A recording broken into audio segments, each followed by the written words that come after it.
नमस्कार, न्यूज 18 राजस्थान पर आप सभी का स्वागत है। मैं हूं आपके साथ हेमंत कुमार। चलिए खबरों की शुरुआत करेंगे इस वक्त की बड़ी खबर के साथ। रीट पेपर लीक मामले में एसओजी एक्शन में दिखाई दे रही है। बड़ी कार्रवाई की तैयारी में एसओजी है। आपको बता दें कि जालोर के दौरे पर आज एडीजी अशोक राठौड़ हैं और शाम को 4 बजे सांचौर में पुलिस अधिकारियों के साथ अशोक राठौड़ बैठक करेंगे। ये बड़ी बैठक एडीजी की पुलिस अधिकारियों के साथ एक रणनीति, एक तैयारी कि किस तरीके से बड़ा एक्शन जालोर के इलाके में खासतौर पर पश्चिमी राजस्थान में होने जा रहा है। 3 जिलों के अधिकारियों के साथ चर्चा करेंगे, रणनीति बनाएंगे। इस बैठक को तैयारी से जोड़कर देखा जा रहा है कि जल्द ही एसओजी की एक बड़ी कार्रवाई पश्चिमी राजस्थान में होने वाली है। तो रीट लीक्स मामले को लेकर के रणनीति बनाएंगे। पेपर लीक मामले को लेकर के बड़ा सर्च अभियान चलाया जाएगा। कई जगह पर एसओजी की दबिश लगातार जारी है। एसओजी के एडीजी अशोक राठौड़ आज जालोर के दौरे पर हैं। ज्यादा जानकारी के साथ प्रेमदान हमारे सहयोगी हमारे साथ फोन लाइन पर जुड़ चुके हैं। प्रेमदान, आज एडीजी अशोक राठौड़ जालोर पहुंच रहे हैं, क्या कुछ जानकारी है? देखिए, मैं बताना चाहूंगा कि एडीजी अशोक राठौड़ जो पेपर लीक मामला है, उस मामले में बाड़मेर, जालोर और एसपी सिरोही, इन तीनों के साथ में बैठक करेंगे पुलिस अधिकारियों के साथ में। साथ ही साथ जो एसओजी के अधिकारी इस फील्ड में है उनसे भी बैठक करेंगे, क्योंकि इसमें सबसे बड़ी चीज ये है कि जैसे ही ये खबर लीक हुई उसके बाद से कई जो अभ्यर्थी थे या इस पेपर लीक मामले में जुड़े हुए लोग थे वो भूमिगत हो गए हैं। तो अब आगे इन लोगों की कैसे पड़ताल की जाए, कैसे उन तक पहुंचा जाए, इसको लेके एक रणनीति बनाई जाएगी। साथ ही साथ इस बेल्ट के अंदर बहुत बड़े मात्रा में जो नशे का कारोबार है उस पर भी एसओजी के एडीजी जो अशोक राठौड़ है वो बातचीत करेंगे।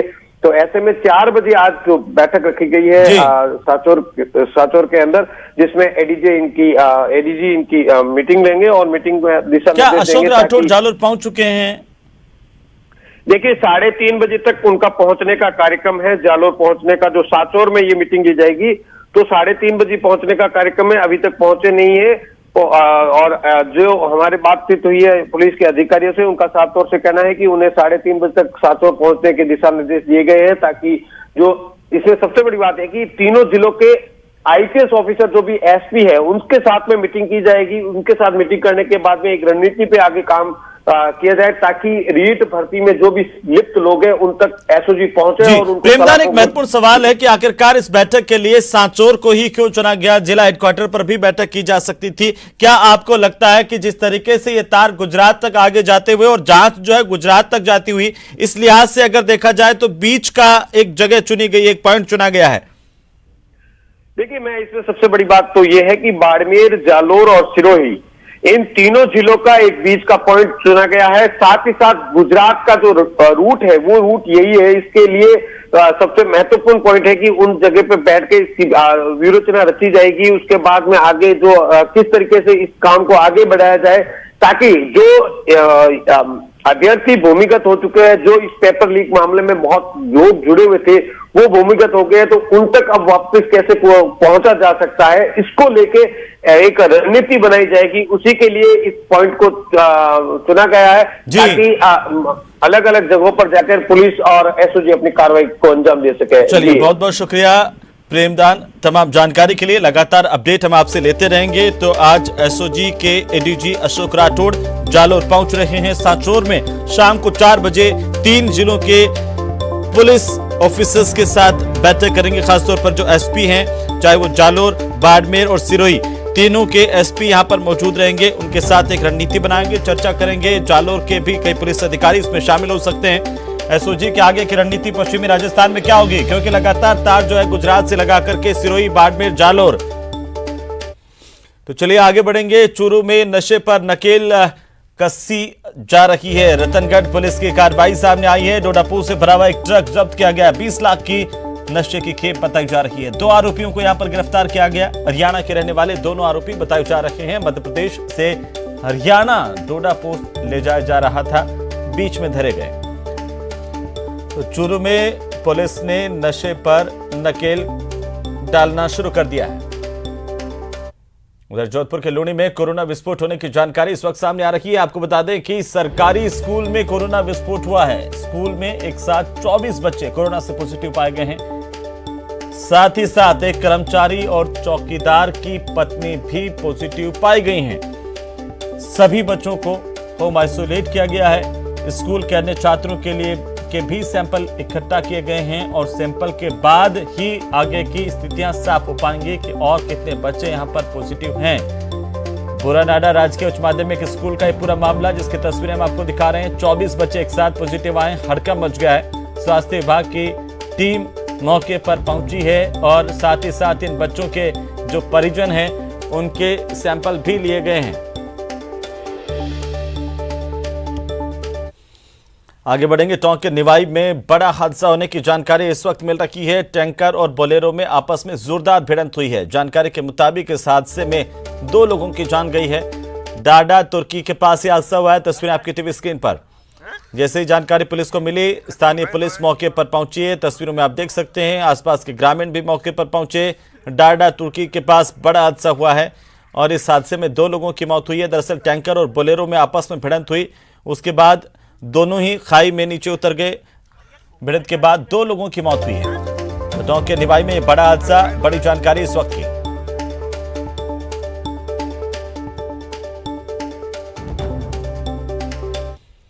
और चलिए अब बात अलवर की, जहां पर आग का तांडव देखने को मिला है। यहां पर दिल्ली जयपुर हाईवे पर पंजाब रोडवेज बस को बचाने के चक्कर में आगे चल रहे एक ट्रक से ट्रेलर टकरा गया। दरअसल इसके बाद ट्रेलर में आग लग गई। आग लगने से हाईवे पर अफरा तफरी मच गई, हड़कंप मच गया। हालांकि चालक संदीप और परिचालक ने कूद करके अपनी जान बचाई है। आपको बता दें कि जैसे ही जानकारी मिली, दमकल की गाड़ी मौके पर पहुंची, लेकिन जब तक गाड़ी मौके पर पहुंचती ट्रेलर जलकर खाक हो गया था और उसके बाद इस आग को बुझा लिया गया। आसपास के काफ़ी सारे लोग भी मौके पर जमा हो गए। तो ये तस्वीरें सड़क हादसे के बाद ट्रेलर में आग लगी और ट्रेलर जलकर खाक हो गया। अलवर की तस्वीरें।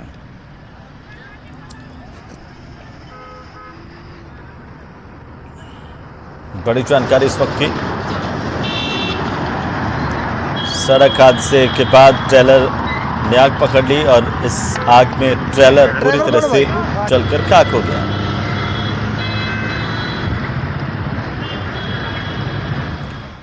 तो चलिए आगे बढ़ेंगे। जालोर में लूट की बड़ी वारदात सामने आई है, जहां पर सोने चांदी की दुकान में लूटपाट की घटना सामने आई है। लाखों रुपए के आभूषणों की लूट की गई है। जानकारी के मुताबिक लुटेरों ने खुलेआम यहां पर फायरिंग की, दहशत फैलाई लुटेरों ने और तलवार लाठियों से हमला बोल दिया। 2 अलग अलग तस्वीरें हम आपको दिखा रहे हैं। लूट की बड़ी वारदात जालोर से ये जो तस्वीरें हैं वो सामने आई है। दरअसल पूरी की पूरी घटना सीसीटीवी कैमरे में कैद हुई और लुटेरों ने दुकानदार पर हमला किया।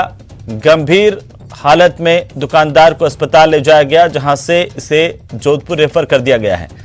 सीसीटीवी में दरअसल ये पूरी वारदात कैद हुई है। बोलेरो से बदमाश यहां पर पहुंचे थे। आहोर के भोरडा गांव की घटना बताई जा रही है। तो लुटेरों का आतंक आहोर के भोरडा गांव में देखने को मिला, जहां पर सरेआम लुटेरे हथियार लेकर के पहुंचे थे। किसी तरह का कोई खौफ नहीं है लुटेरों में, ये तस्वीरों से समझ में आता है। हथियारों के साथ लुटेरे यहां पर पहुंचे और अचानक से इन्होंने मारपीट करना शुरू कर दिया। तो चलिए आगे बढ़ेंगे। कोटा एसीबी ने बड़ी कार्रवाई की है आज और बड़ी कार्रवाई करते हुए एसीबी की तरफ से बूंदी के आबकारी निरीक्षक को 20,000 रुपए की रिश्वत लेते हुए गिरफ्तार किया गया है। आरोपी विनोद कुमार शर्मा बूंदी में निरीक्षक है और सेल्समैन को झूठे केस में नहीं फंसाने और मंथली 6,000 रुपए देने की मांग को लेकर के विनोद शर्मा रिश्वत ले रहा था। आरोपी को एसीबी का शक होने पर बोलेरो में अपने ड्राइवर के साथ मौके से विनोद शर्मा भाग छूटा था। उसके बाद कड़ी मेहनत के बाद इस आरोपी को डिटेन किया गया एसीबी की तरफ से और पूछताछ की जा रही है।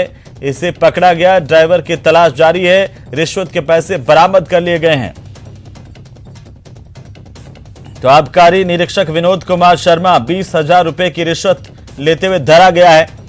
अब एसीबी के चुंगल में विनोद कुमार शर्मा, लगातार शिकायत इसे लेकर के मिल रही थी। बड़े फर्जीवाड़े की लगातार भ्रष्टाचार में संलिप्त रहा। वहीं उदयपुर शहर में चंदन चोरों का आतंक बढ़ता जा रहा है। बीती रात को प्रतापनगर थाना इलाके के बोरा गणेश जी क्षेत्र के एक आवासीय कॉलोनी के एक मकान में चोर चंदन के पेड़ को काट रहे थे। क्षेत्रवासियों के जागने की वजह से एक बार चोर मौके से भाग गए, लेकिन कुछ समय बाद चोर फिर से यहां पर आ गए मौके पर और चोरी की वारदात को अंजाम देने लगे, लेकिन क्षेत्रवासी फिर से जाग गए। पकड़े जाने के डर से चोरों ने अपने आप को बचाने के लिए पत्थर फेंकना शुरू कर दिया और पत्थर से कुछ लोगों को घायल भी किया। मौके से ये चोर भाग खड़े हुए।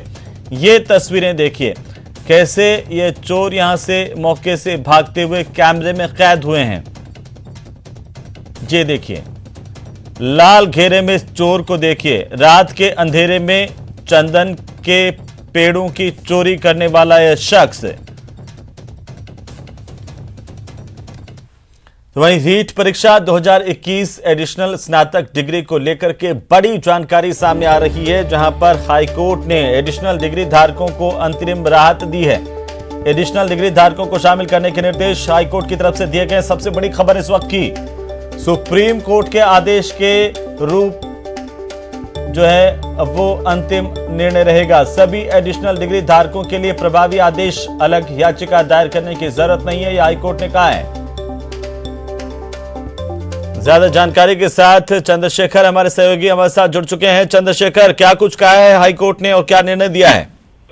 देखिए, बात करें तो रीट भर्ती 2021 के लिए जो एडिशनल डिग्री धारकों का मामला था, एक बार फिर जो है चर्चा में आया है।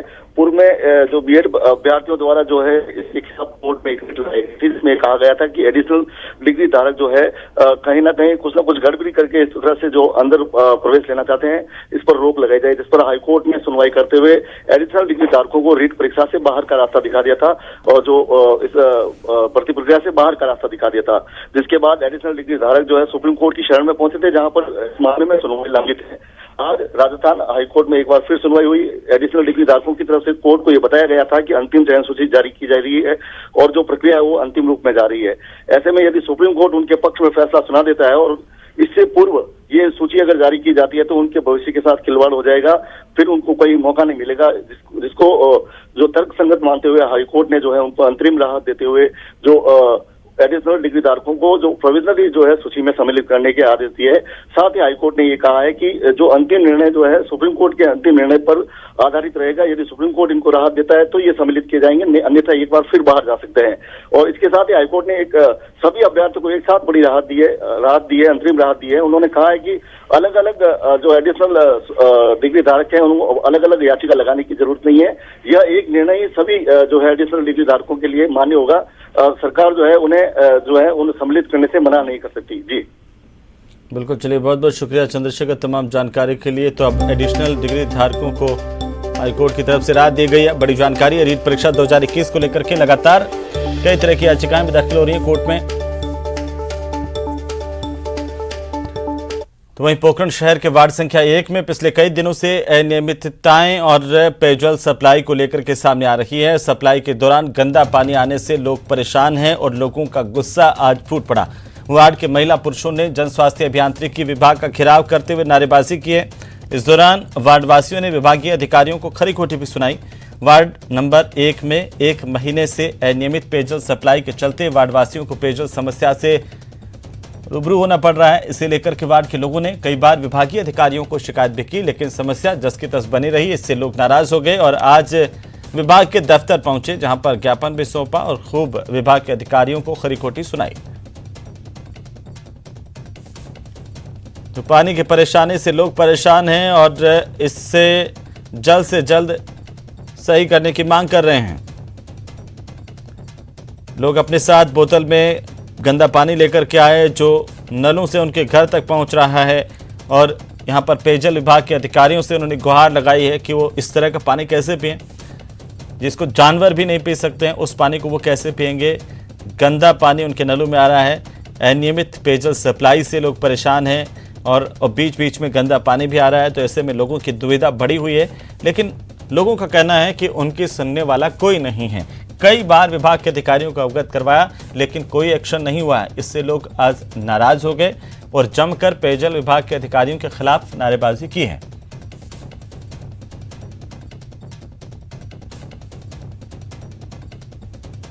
27 को सप्लाई हुई। 27 के बाद में आज दिनांक तक वार्ड संख्या 1 में पानी की सप्लाई आपूर्ति बंद है। ये आज 10 मिनट के लिए पानी आया है। ये पानी मटमेला है, पानी पीने योग्य नहीं है, बदबू आ रही है पानी के अंदर से। जयन साहब और अयन साहब कह रहे हैं इसको पीने योग्य पानी है। तब उनको कहा गया कि आप पीकर बताएं, उन्होंने इनकार कर दिया कि मैं ये पानी नहीं पी सकता। जब आप नहीं जनता ये पानी पीने के लिए विवश है, कोई समाधान नहीं है, अधिकारी कोई सुन नहीं रहा। अधिकारी नहीं पी सकता, जनता कैसे पी सकती है? जब अभी सर्दी में भी ये हाल है तो गर्मी में क्या हाल है? क्या हाल होंगे? अधिकारी फोन तक नहीं उठाते, नंबर ब्लैक लिस्ट में डाल देते हैं। सर्दी के फोन करते हैं तो बोलते हैं मेरे को पता नहीं, एक्शन साहब से बात करो। आप घर चले जाओ, गर्मी के अंदर पानी की क्या समस्या है? कोई टाइम टेबल ही नहीं है इनका पानी देने का। तो पिंक सिटी को बड़ी सौगात मिली है। इंटरनेशनल स्टेडियम का शिलान्यास आज किया गया। मुख्यमंत्री अशोक गहलोत कार्यक्रम से वर्चुअली जुड़े। बीसीसीआई के अध्यक्ष सौरव गांगुली, बीसीसीआई के सचिव जय शाह भी वर्चुअली इस कार्यक्रम से जुड़े हैं। तस्वीरें हम आपको दिखा रहे हैं। आरसीए संरक्षक सीपी जोशी, अध्यक्ष वैभव गहलोत भी वर्चुअली मौजूद हैं। ये सीधी तस्वीरें आपकी टीवी स्क्रीन पर। दुनिया का तीसरा सबसे बड़ा क्रिकेट स्टेडियम, जिसकी आज नींव रखी गई है और इसका काम आज से शुरू हो गया है। इससे पहले जो आरसीए के अध्यक्ष हैं वैभव गहलोत, उन्होंने भूमि पूजन किया। जयपुर दिल्ली बाईपास पर ये सबसे बड़ा स्टेडियम निर्मित हो रहा है। देश का दूसरा सबसे बड़ा स्टेडियम होगा, दुनिया का तीसरा सबसे बड़ा स्टेडियम होगा। 75,000 दर्शकों की क्षमता इस स्टेडियम की, तमाम जो अत्याधुनिक सुविधाओं से युक्त है।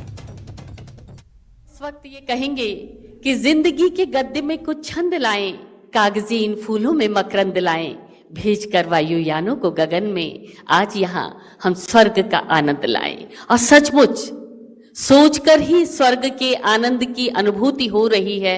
एक विशाल अंतर्राष्ट्रीय क्रिकेट स्टेडियम की अनुपम सौगात हमारे जयपुर शहर को मिलने वाली है। हमारे रणजी के खिलाड़ी भी यहाँ पंडाल में मौजूद हैं, उनका भी बहुत बहुत स्वागत। जोरदार तालियों से उनका स्वागत और अभिनंदन। और आप सभी इलेक्ट्रॉनिक और प्रिंट मीडिया के प्रतिनिधि, विविध टीवी चैनल्स, संवेदनशील पत्रकार और कलार्थी कलमकार, जिनकी शब्दों को आकार देने वाली स्याही और उनकी आवाज आज के समारोह की गरिमा को विश्व के कोने कोने तक पहुंचाएंगे। आप सबका भी बहुत बहुत स्वागत, बहुत बहुत अभिनंदन। और हमें इंतजार है उन पलों का जब हम सब वीडियो कॉन्फ्रेंसिंग के माध्यम से जोड़ पाएंगे और आज के इस समारोह का आगाज करेंगे।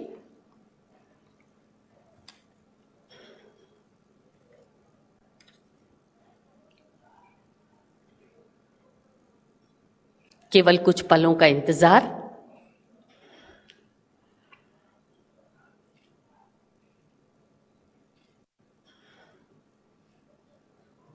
और ऐसे युवा खिलाड़ी आज हमारे सामने मौजूद हैं, जिनके आंखों में सपने हैं उन ऊंचाइयों तक पहुंचने के।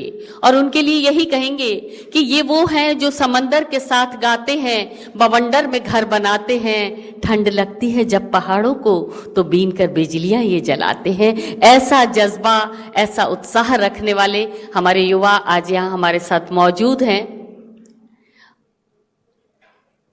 बहुत लंबे समय से हमें इंतजार था इस सौगात का, और वो क्षण, वो घड़ी आ गई है।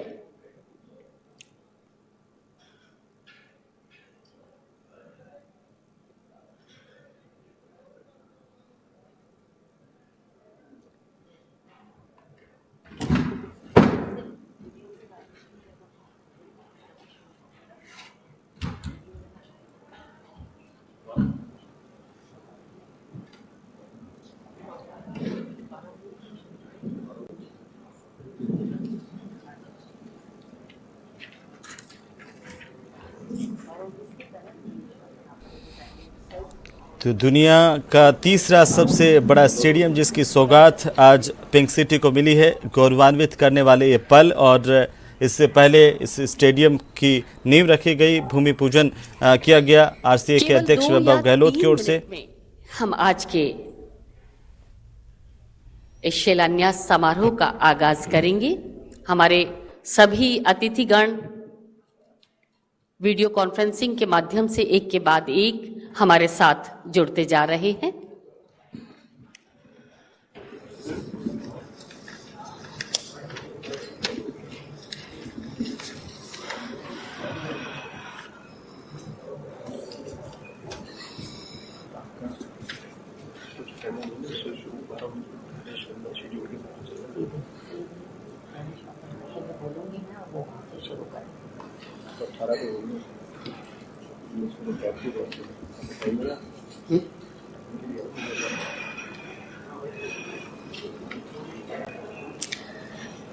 आज की इस वीडियो कॉन्फ्रेंसिंग में हमारे साथ जुड़े हुए हैं माननीय मुख्यमंत्री राजस्थान सरकार डॉक्टर श्री अशोक गहलोत, और विशिष्ट अतिथि के रूप में हमारे साथ हैं डॉक्टर सीपी जोशी, अध्यक्ष राजस्थान विधानसभा और मुख्य संरक्षक आरसीए, श्री वैभव गहलोत, अध्यक्ष आरसीए, और वीडियो कॉन्फ्रेंसिंग के जरिए अहमदाबाद से हमारे साथ जुड़े हुए हैं श्री जय शाह, सचिव बीसीसीआई, श्री सौरव गांगुली जी, अध्यक्ष बीसीसीआई। इसके अतिरिक्त बीसीसीआई के पदाधिकारी भी हमारे साथ जुड़ रहे हैं, श्री अरुण धूमल, कोषाध्यक्ष बीसीसीआई, श्री राजीव शुक्ला जी, उपाध्यक्ष, श्री जयेश जॉर्ज, संयुक्त सचिव, श्री ब्रजेश पटेल, चेयरमैन आईपीएल, श्री हेमांग अमीन, मुख्य कार्यकारी अधिकारी बीसीसीआई, और राजस्थान क्रिकेट एसोसिएशन के पदाधिकारी भी हमारे साथ शामिल हैं। हमारे साथ मौजूद हैं श्री अमीन पठान, उपाध्यक्ष, श्री महेंद्र शर्मा जी, सचिव आरसीए, श्री कृष्ण निमावत, कोषाध्यक्ष आरसीए, श्री महेंद्र नाहर, संयुक्त सचिव आरसीए, श्री देवाराम चौधरी, कार्यकारी सदस्य आरसीए। राजस्थान के सभी क्रिकेट संघ के जिलों के पदाधिकारी भी हमारे साथ जुड़े हुए हैं। पूरे राजस्थान से हमारे खिलाड़ी हमारे साथ जुड़े हुए हैं, और आप सभी का एक बार पुनः बहुत बहुत स्वागत, अभिनंदन। तो जयपुर को नई सौगात मिलने जा रही है। राजस्थान के लिए भी एक गौरवान्वित करने वाला पल है कि दुनिया का तीसरा सबसे बड़ा स्टेडियम राजस्थान में होगा। मुख्यमंत्री अशोक गहलोत कुछ ही पलों में यहां पर शिलान्यास करेंगे। फिलहाल वक्त एक छोटे से ब्रेक का, जल्द लौटेंगे।